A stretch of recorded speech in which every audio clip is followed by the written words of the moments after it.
দেখছেন রূপসা নদী। রূপসা নদী বাংলাদেশের দক্ষিণ পশ্চিমাঞ্চলের খুলনা জেলার একটি নদী। নদীটির দৈর্ঘ্য 9 কিলোমিটার, গড় প্রস্থ 486 মিটার এবং নদীটির প্রকৃতি সর্পিলাকার। বাংলাদেশ পানি উন্নয়ন বোর্ড বা পাউবো কর্তৃক রূপসা নদী একটি খরস্রোতা নদী। নদীটি পদ্মার একটি শাখা নদী। এটি ভৈরব নদ থেকে উৎপত্তি হয়েছে এবং পরবর্তীতে পশুর নামে প্রবাহিত হয়েছে। খুলনা তথা দক্ষিণ অঞ্চলের লাইটার জাহাজ চলাচলের অন্যতম মাধ্যম। খুলনা অঞ্চলের বাণিজ্যের বেশিরভাগ রূপসা নদী কেন্দ্রিক। রূপসার তীরে আছে পানৌচা, তিতুমির ও খুলনা শিপইয়ার্ড। শিল্পের মধ্যে নদীর তীরে জেলখানা ফেরিঘাটের বিপরীতে পাড়ে আছে রাজাপুর সল্ট রিফাইনারি। আমরা রূপসা নদী পার হচ্ছি। রূপসা নদীটি খুলনা শহরের জেলখানা ঘাট এলাকার প্রবাহমান ভৈরব নদ হতে উৎপত্তি লাভ করেছে। অতঃপর এই নদীর জলধারা একটি উপজেলার জলমা ইউনিয়ন পর্যন্ত প্রবাহিত হয়ে কাজী বাছা নদীতে নিপতিত হয়েছে। নদীতে সারা বছর পানি প্রবাহ পরিদৃষ্ট হয় এবং ছোট বড় নৌযান চলাচল করে। তবে বর্ষাকালে নদীটি স্বাভাবিকের চেয়ে পানির প্রবাহ অধিক মাত্রায় বৃদ্ধি পায়। এ সময় নদীর তীরবর্তী অঞ্চল বন্যায় পানিতে প্লাবিত হয়।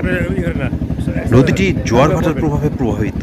এই নদী বাংলাদেশের অভ্যন্তরীণ নৌ পরিবহন কর্তৃপক্ষ কর্তৃক প্রথম শ্রেণীর নৌপথ হিসেবে স্বীকৃত। আপনারা ভিডিওতে রূপসা নদী দেখছেন। কথিত আছে যে 19বিংশ শতাব্দীর মাঝামাঝি সময়ে নড়াইল জেলার ধন্দা গ্রামে রূপচাঁদ সাহা নামক যৌনিক লবণ ব্যবসায়ী নৌকায় যাতায়াতের জন্য ভৈরব নদের সঙ্গে কাজী বাছা নদীর সংযোগ করার জন্য একটি খাল খনন করেছিলেন। রূপচাঁদ সাহার নাম অনুসারে ওই খালের নাম হয়েছিল রূপসা। পরবর্তীকালে ভৈরব নদের প্রচণ্ড প্লাবনে এই ছোট্ট খাল বিরাট ও ভয়ঙ্কর নদীতে পরিণত হয়। রূপসা শুধু নিজেই নদীতে পরিণত হয়ে ক্ষান্ত হয়নি, কাজী বাছা নদীকেও প্রচণ্ড ভাঙনের মুখে ফেলছে। রূপসা পশুর সুন্দরবনের মধ্য দিয়ে প্রবাহিত বড় নদী। রূপসা মূলত দক্ষিণে মংলা বন্দরের কাছে পশুর নামে প্রবাহিত হয়ে ত্রিকোণ ও দুবলা দ্বীপ দুটির ডান দিক দিয়ে বঙ্গোপসাগরে পড়েছে। রূপসা ও ভৈরব নদীর সঙ্গমস্থলে খুলনা শহর অবস্থিত। ভৈরব নদের দক্ষিণ তীরে রেনিগঞ্জ নামক স্থানে পুরাতন খুলনা অবস্থিত ছিল। অত্যাচারী নীলকর রেনি সাহেবের নামে এই স্থান রেনিগঞ্জ হয়।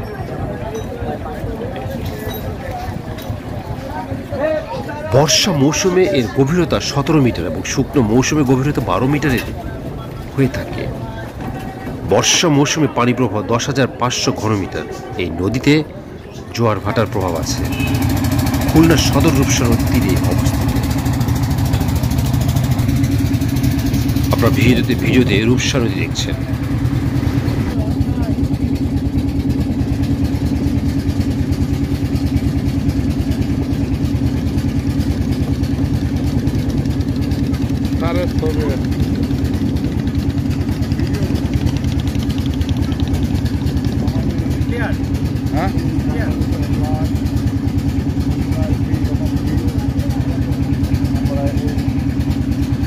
আস্তে আস্তে দেখাই দিলাম।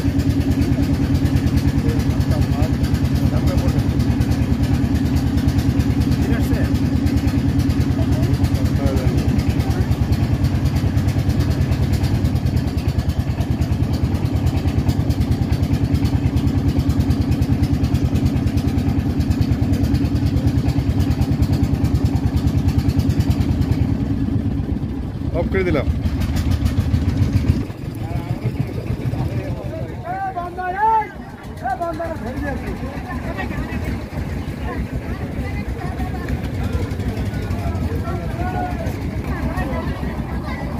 Oi.